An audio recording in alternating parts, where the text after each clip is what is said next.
Officials in Jerusalem say a bomb blast that injured 21 people was a terror attack. Television images showed smoke billowing from the scene in southwest Jerusalem. CBS Radio News correspondent Robert Berger has the latest.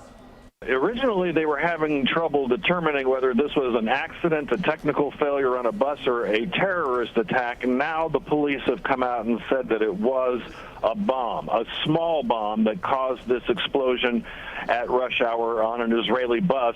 A second bus also caught fire. And it's possible that one of the people that was critically wounded in the attack was a Palestinian terrorist. Robert, on the best of days, security is very, very tight in Jerusalem and across Israel. But as we get closer to the Passover holiday, what are you seeing in terms of the security measures that are in place today? Well, security has been really tight here in Jerusalem now for about 7 months. There's been a wave of almost daily Palestinian stabbing attacks. But actually, those have kind of died down in the past month or so. People were starting to hope that maybe that wave was over. And now you have an escalation because most of the attacks that we've seen were done with, like I said, with knives and here and there with guns. But this is the first time we've had an explosion during this wave of violence.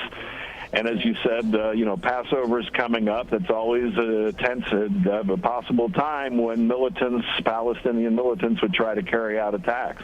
Yeah, Robert, and you make a good point that this bus explosion was very typical about 10 or 15 years ago, but we haven't seen that kind of attack on Israeli citizens in a while. So are the authorities saying that they have any kind of intelligence that they can share about perhaps what people who might have done this are thinking, and any leads at all?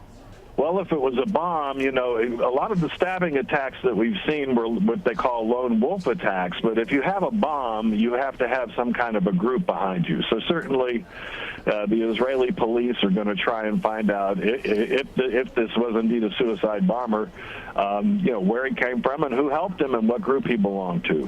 All right, Robert Berger on the ground for us in Jerusalem. Robert, we thank you. Thank you, Vlad.